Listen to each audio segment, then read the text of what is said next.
They didn't want you to know. When Napoleon Hill spent 20 years studying the richest, most powerful men in America, when he interviewed Andrew Carnegie, Henry Ford, Thomas Edison, Theodore Roosevelt, and 500 other titans of industry and influence, he discovered something that would have changed everything. A secret so powerful, so transformative, so threatening to the established order that it was deliberately removed from the final manuscript. The missing chapter, the forbidden knowledge, the one principle that united every great man he studied, yet was deemed too dangerous for public consumption. They called it the mystery of sex transmutation, and it revealed the hidden engine that drove every fortune, every empire, every monument to human achievement. Sexual energy, when conserved and redirected, becomes the most potent creative force known to man. Your seed is not just biological material. It is concentrated life force, raw creative power, the fundamental energy that, when retained and transmuted, transforms ordinary men into legends. Hill discovered what the ancients knew, what the great men of history practiced in secret, what modern society has been programmed to forget. The systematic conservation of sexual energy is the foundation upon which all lasting achievement is built. Not the dissipation of this energy, but its deliberate accumulation and redirection toward higher purposes. But they couldn't let this knowledge spread. The implications were too dangerous.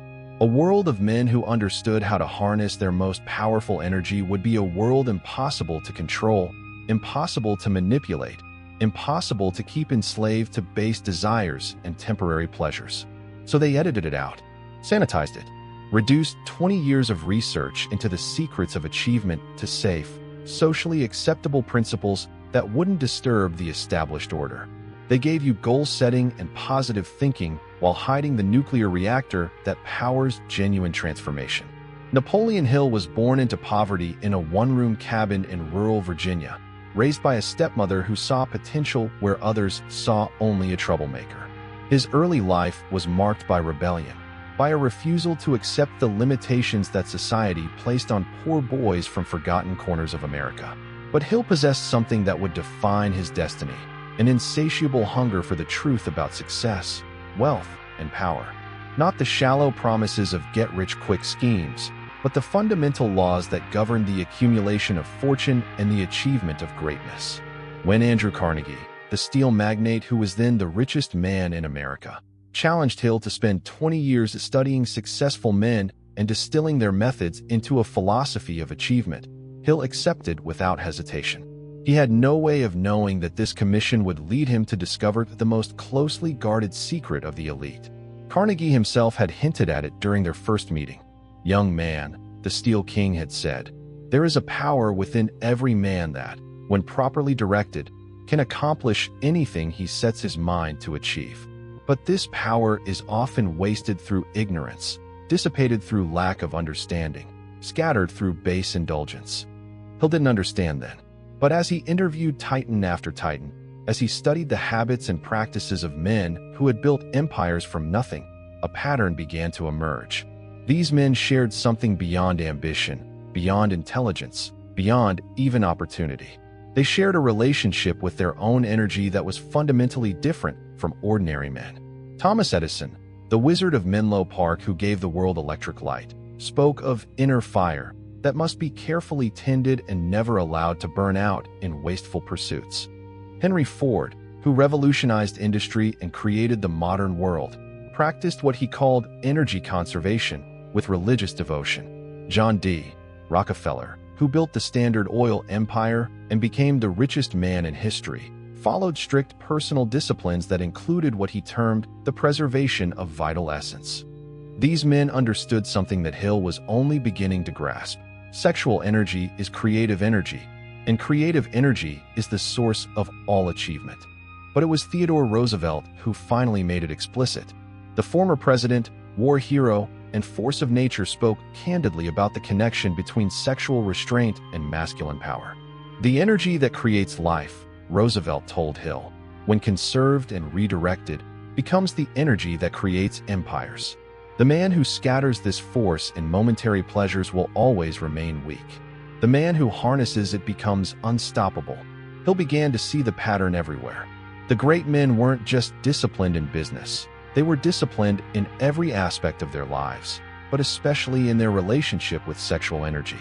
They understood that this force was too precious to waste on temporary gratification, too powerful to dissipate in fleeting pleasure. They practiced what the ancient texts called brahmacharya, the conservation and transmutation of sexual energy into higher forms of creative expression. Not celibacy as suppression, but retention as transformation. Not denial of their masculine nature, but elevation of it to its highest potential. Andrew Carnegie had built his steel empire on this principle.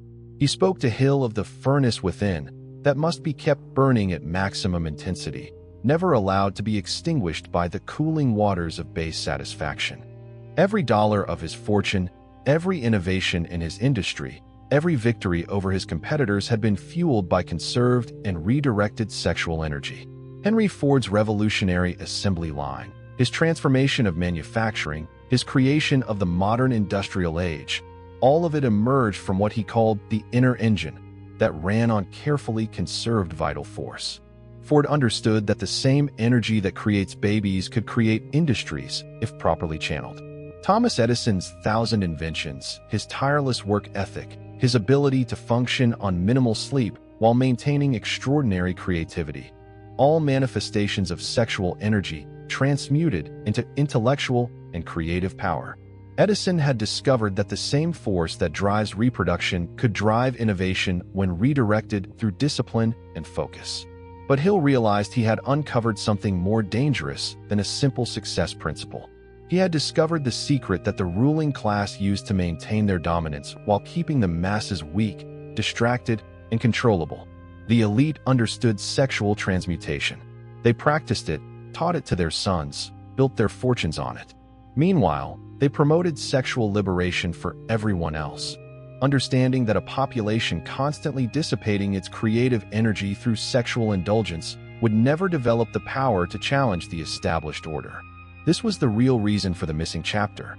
Not moral squeamishness, but strategic suppression.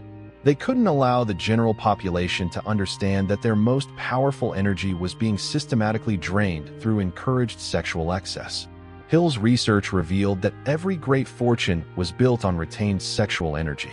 The Vanderbilts, the Astors, the Morgans, all practiced forms of sexual discipline that concentrated their creative force into business achievement. They understood that the same energy that makes babies could make billions when properly directed. But they also understood that this knowledge must remain hidden. A world of men who practiced sexual transmutation would be a world of competitors, a world where the natural aristocracy of self-disciplined men would challenge the artificial aristocracy of inherited wealth. So they edited the chapter, removed the dangerous knowledge, left only the safe principles that wouldn't threaten their dominance. They gave the masses positive thinking while keeping the nuclear fuel of achievement for themselves. The missing chapter revealed the biological basis of achievement. Sexual energy is not just reproductive force, it's creative force in its purest form. The same vital essence that creates new life can create new ideas, new businesses, new fortunes when conserved and redirected through disciplined will.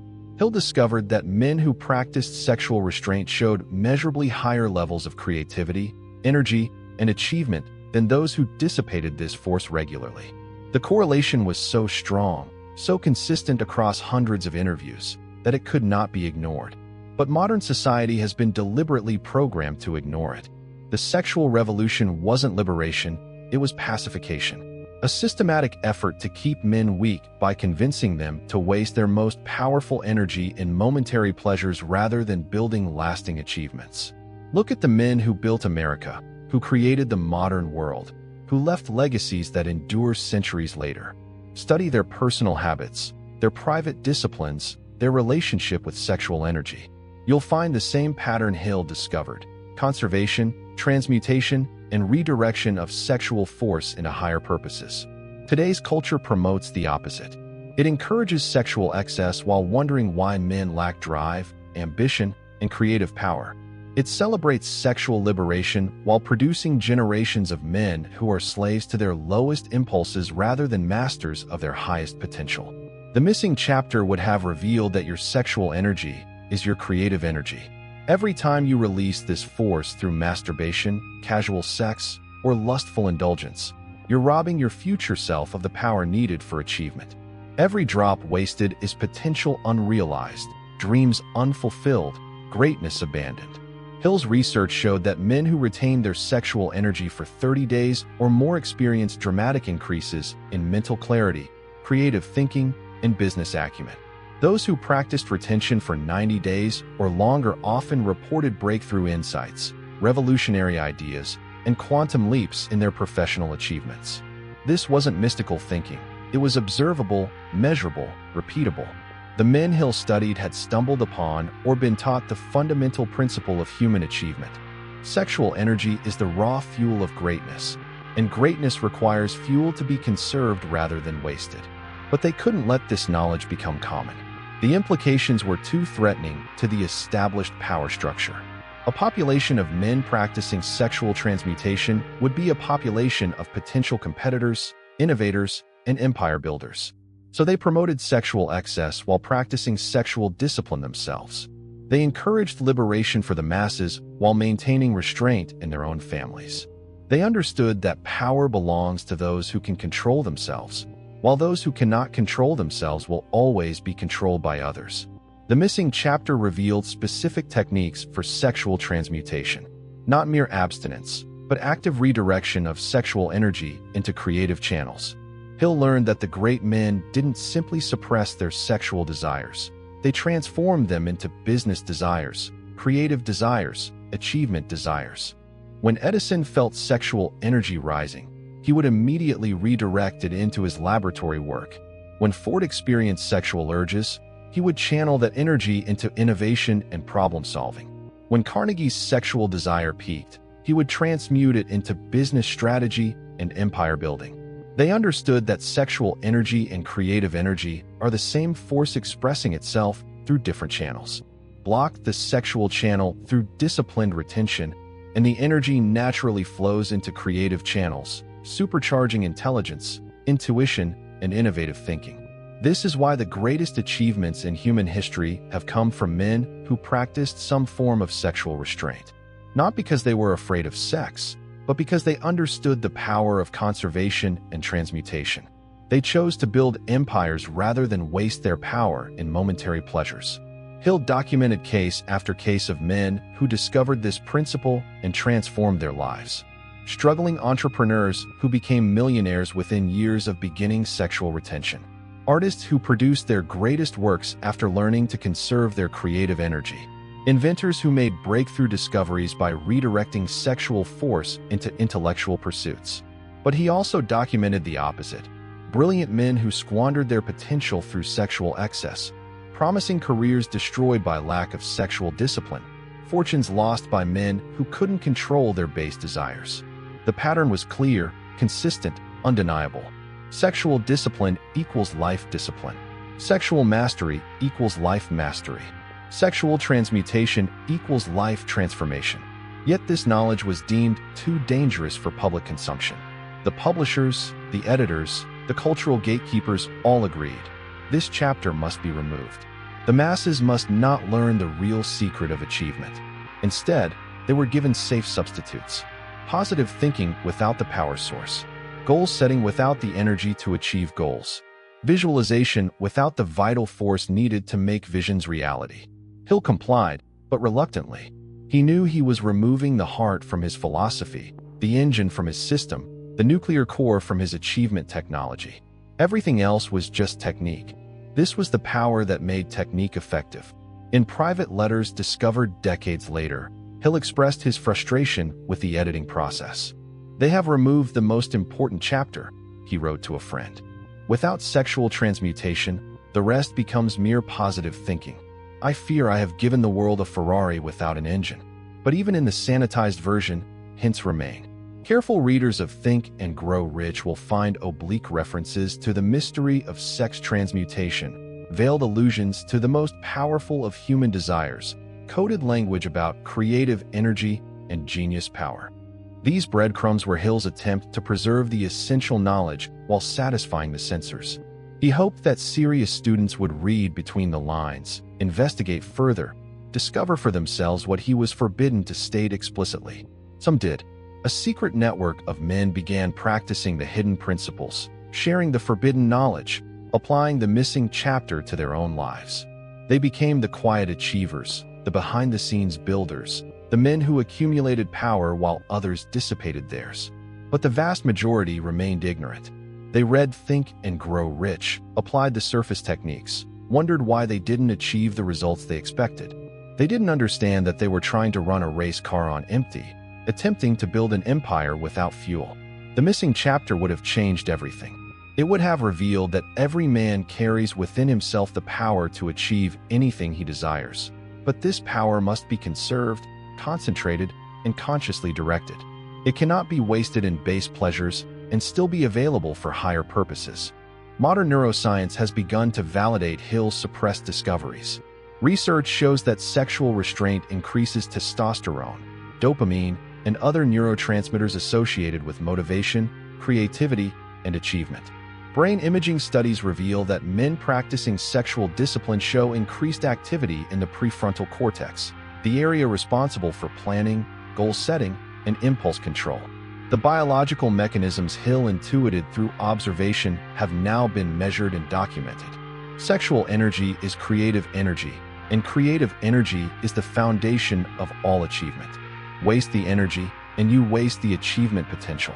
But this research remains marginalized, dismissed, or buried under political correctness. The cultural establishment continues to promote sexual liberation while wondering why achievement levels decline, why creativity stagnates, why men seem increasingly directionless and unmotivated. The answer was in the missing chapter all along. Men are being systematically weakened by encouraging them to dissipate their most powerful energy. The same energy that built the modern world is being wasted on temporary pleasures instead of lasting achievements. Hill saw this coming. In private correspondence, he predicted that future generations would rediscover the principle of sexual transmutation out of necessity. When society produces enough weak men, he wrote, the strong will emerge by remembering what the weak have forgotten. That time is now. As men grow increasingly dissatisfied with weakness, mediocrity, and unfulfilled potential, they begin searching for the missing piece, the hidden knowledge, the suppressed wisdom that could transform their lives. The missing chapter is being reconstructed through independent research, personal experimentation, and careful study of the great men's actual practices rather than their public statements. The forbidden knowledge is spreading despite institutional resistance. Men are discovering that sexual retention isn't about morality, it's about power. Not religious suppression, but strategic conservation. Not denial of masculine nature, but elevation of it to its highest expression. They're learning that the same energy that creates children can create companies when properly channeled.